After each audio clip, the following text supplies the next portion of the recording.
Lalu apa yang terjadi ketika kita ini tinggal di dalam Kristus atau kita ini punya hubungan yang personal dengan Kristus? Di dalam Injil Yohanes pasal yang ke-15 ayat yang keempat. Injil Yohanes pasal yang ke-15 ayat yang keempat. Injil Yohanes pasal yang ke-15 ayat yang keempat. Ini perumpamaan mengenai hubungan saya dan saudara, kita dan semuanya dengan Tuhan, yaitu seperti pokok anggur, ya, kita adalah carang-carangnya. Nah, perhatikan ayat yang keempat. Tinggallah di dalam aku. Yesus berbicara kepada murid-muridnya, tinggallah di dalam aku dan aku di dalam kamu. Saudaraku, jadi saudara, dari kalimat ini kita bisa membayangkan bahwa Tuhan itu betul-betul apa ya, ingin nyatu dengan saya dan saudara. Yeah. Kalau dikatakan begini, Pak, saya ini pengikutnya Tuhan, betul, tapi tidak sepenuhnya betul. Kalau saudara hanya pengikutnya Tuhan, menurut saya, saudara akan capek sekali. Ngikuti Tuhan itu capek, saudaraku. Ya, Tuhan itu yang dia kerjakan, perjalanannya luar biasa. Kalau kita itu mengikut Tuhan, oke, itu ada betulnya. Mengiring Yesus itu betul. Tapi sebetulnya Alkitab mengatakan, aku ingin tinggal di dalam kamu. Dan kamu di dalam aku. Nah, itu lalu diwujudkan di dalam kehadiran Roh Kudus dalam kehidupan kita. Setelah Yesus naik, sebelum Yesus naik ke surga, dia katakan begini, aku akan minta kepada Bapa seorang penolong yang lain yang akan menyertai kamu. Yaitu apa? Roh Kudus. Roh Kudus itulah yang tinggal di dalam kehidupan saudara dan saya, dan bisa dikatakan Roh Kudus itu adalah wakil daripada Allah Bapa dan Allah Anak atau Allah Putra, yaitu Yesus Kristus, itu tinggal bersama dengan kita. Nah, Roh Kudus itulah yang mengajarkan kepada kita segala sesuatu tentang Bapa dan tentang Yesus, tentang kasihnya Bapa, tentang kasih karunia-Nya Yesus. Itu semuanya diajarkan oleh Roh Kudus dalam kehidupan kita. Jadi persekutuan saudara dengan Roh Kudus, itu Roh Kudus akan juga menolong supaya saudara bisa bersekutu dengan Bapa dan dengan Yesus. Amen. Jadi Roh Kuduslah itulah yang menolong untuk mewujudkan, mengewantahkan bahwa Bapa dan Yesus itu tinggal di dalam kita. Dalam hal ini memang bisa dikatakan diwakili oleh Roh Kudus. Nah, dikatakan begini, tinggallah di dalam aku dan aku di dalam kamu. Loh, inilah hubungan yang Tuhan itu inginkan, nyatu, saudaraku. Sama seperti ranting, tidak dapat berbuah dari dirinya sendiri kalau ia tidak tinggal pada pokok anggur. Demikian juga, kamu tidak berbuah jikalau kamu tidak tinggal di dalam aku. Jadi kalau saudara bertanya, Pak, bagaimana caranya saya itu menikmati kasih Tuhan?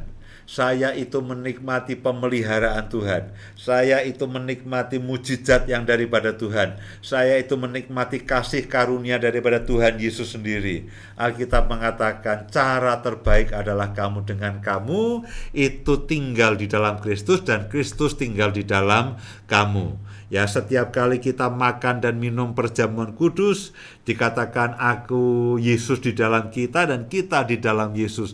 Itulah jenis hubungan, jenis keadaan yang Tuhan itu mau. Bukan hanya kita ini pengikut Tuhan. Kita ini orang Kristen.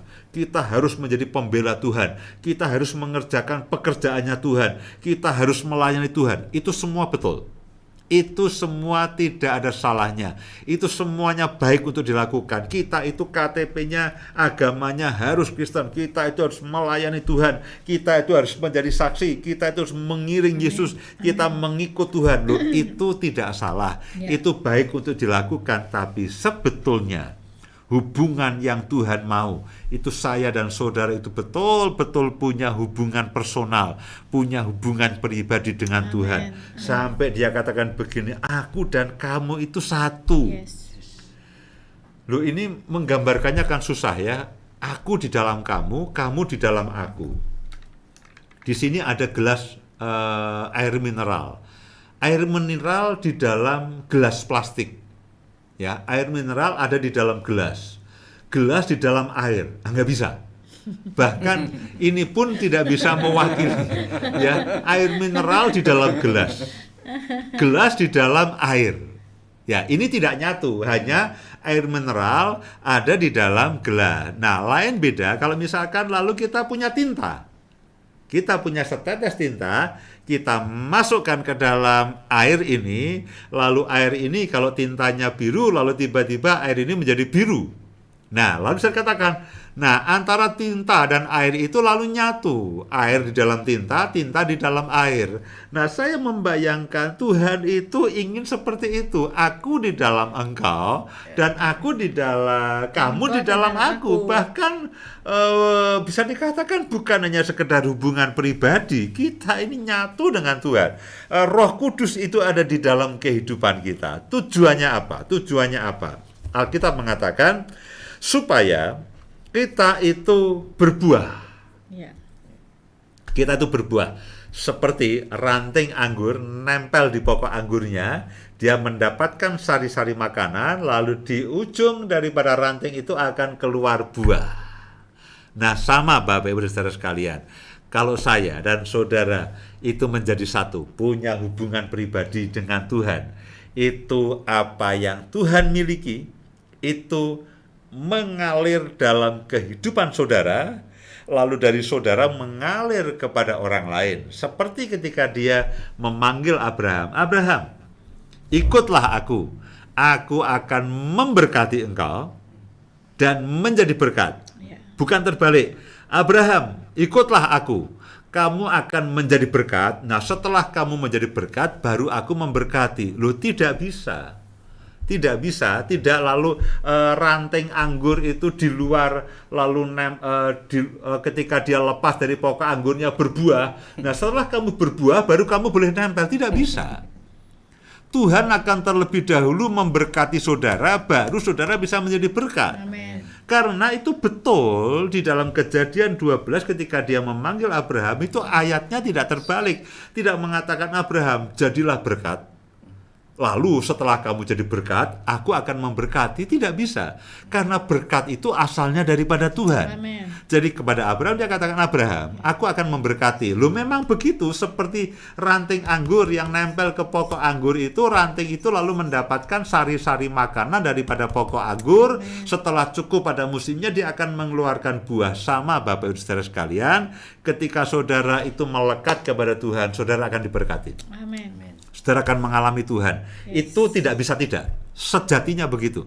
Saudara akan diberkati, saudara akan mengalami kesembuhan, saudara akan mengalami berbagai macam mujizat. Baru saudara melayani orang lain, dan baru saudara itu menjadi berkat bagi orang lainnya.